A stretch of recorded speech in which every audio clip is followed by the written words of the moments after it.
Ассалаумағалейкум қазақ елі. Бүгінгі біздің қозғайтын тақырыбымыз әлемге өзінің үстемдігін жүргізіп отырған масондар жайлы болмақ. Егер де бауырым осы канал ұнап, осы видео ұнаса, астындағы подписация батырмасын басып, қасындағы қоңыраушаны басып кет. Масондық масонерия діни этикалық ілім әрі құпия ұйым. Масондықтың негізгі идеясы жер жаһанда Құдай патшалығын орнату.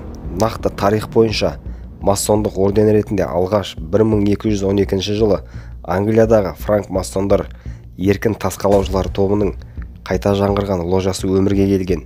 Масондар үшке бөлінеді. Шеберлер төбе топ, қолғанаттар ортаңғы топ, үйренушілер төменгі топ деп аталатын бірін-бірі білмейтін үш бөлікке бөлінеді. Топтардың жай-жапсары олардың үстінен қарайтын, бірақ құрамы масондық ложаларға белгісіз.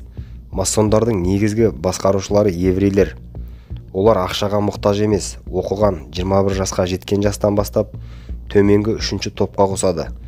Кейде таза ұлттық ложа жасақтауға жол берілгенімен ұлттық діни құрамы жағынан күрделі аймақтарға ықпал ету міндетін негізінен іштей бірнеше жарғыға бөліну арқылы шешеді. Масондық бейұлттық, бейнәсілдік, бейдіни сипатымен жалпы адамзаттық рухы мен ғұрыптарды қажет кезде бір жерге жұмылдырып отырады. Оның ортақ мақсаты жер бетінде ортақ тәртіп енгізу, елдің халықтың арасын бөліп тұрған айырмашылықтарды жою, адамзатты әлемдік үкімет арқылы жалғыз орталықтан басқарып отыру. Масондық философия бойынша әлемде бір орталықтың билігіне көшірер алдында жер бетін түрлі жойқын апаттан тазартып алу керек. Бұл үшін масондар қай елде болсын, уақиғалардың қайнаған қалың ортасынан табылып, оларды масондық мақсатына бағыттап, қалайда елде тұрақсыздық ахуалын қалыптастырып отыруы тиіс. Сонда азды көпті басқаруды жеңілдейді. Осы міндетке орай масондық үш дүние жүзіндегі реформалар мен революцияларға, соғыстар мен төңкерістерге қалмай қатысу олардың міндеттері. Аңыздық тарих 18 ғасырдың басында түзілген масондық партияларында баяндалған. Ол орденнің тарихын ескі заманға тіреп, адам атадан, Нұх пайғамбардан, Иса пайғамбардан тіпті жаратушының өзінен шығарады. Масондар өз шежіресін ерте заманда топан су басып, мұхит түбіне кеткен Атлантида құрлығымен байланыстырады. Олар христианды католизмге, православияға қарсы қойды.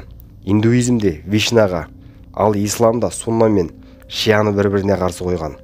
Әр ұлттың ішінде мықты зиялыларын орталарына тарта білген. Нақтырақ айтсақ, түркі қайраткерлеріне де құрық салып Дербенттік князь Давид Бебувті, татар оқымыстысы Садри Мақсудиді, қазақ зиялысы Әлихан Бөкейханды өз орталарына тартты.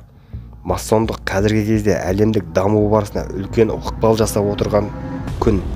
Масондық тарихында бұлар дәуір әлемге қаржы капиталы арқылы және күн көрсету жолымен толық үстемдік орнатуды көздейтін ауқымды жоспарлармен сипатталады. Кезіндегі Хизбут Тахрир Сириядағы лаңкестік ұйымдарды қаржыландыратын масондар ұйымы, жер бетінде болған вирус болып, және де болып жатқан соғыс, ЛГБТ, феминизм сияқты шайтанның әскерлерін әр мемлекетте қолдау көрсетіп, халық санын қысқарту саясатын жүргізіп отырады. Біздің елдегі масондық ложаның басшысы Сергей Кравченко масондар жайлы жауап қатты. Оның айтуынша, Қазақстанда барлығы 4 ложа бар. Олардың бірі Алаш қозғалысының жетекшісі Әлихан Бөкейханның есімімен аталған. Ондағы жиналыстар Алматыда қазақша өтеді. Қалған екеуі Алматыда орыс тілінде, және біреуі Нұр-Сұлтанда ағылшынша өтеді. Масондар қатарына кімдер қабылданады? Аталған ложаларға барлығы 40 адам мүше. Сергейдің айтуынша, олардың көбі ғалым, кәсіпкер, жалпы интеллигент адамдар. Сонымен бірге масондар қатарында жалданып жұмыс істейтін азаматтар да бар екен. Қандай жұмыс істесе де бастысы табысы жоғары болу керек.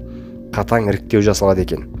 Алла тағала біздің қазақтың жастарын тура жолға салуды нәсіп етсін. Амандық болсын қазақ елі, көріскенше.